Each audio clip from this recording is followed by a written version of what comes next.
আচার বানানো খুবই সহজ, যারা পারে, কিন্তু যারা পারে না তাদের কাছে কঠিন। বেশিরভাগ সময় ফেল হয়ে যায়, আচার হয় কিছুদিন পরে নষ্ট হয়ে যায়, আর আম তেল বানালে হয়তো সুগন্ধ আসে না।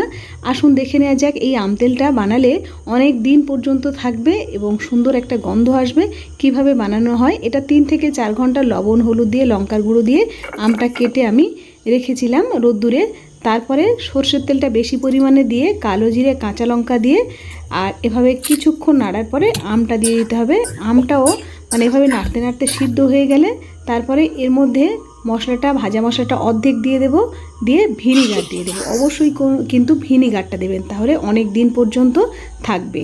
আর তারপরে ঠান্ডা হয়ে গেলে আচারটা একটা মানে প্যানের মধ্যে সর্ষের তেল আর ওই ভাজা মশলাটা আবারও দিয়ে সেটা মাখিয়ে নিয়ে ঠান্ডা করে তারপরে আচার বয়ামে ঢালার পরে ওই তেলটা ঢেলে দেবেন, বছর বছর থাকবে।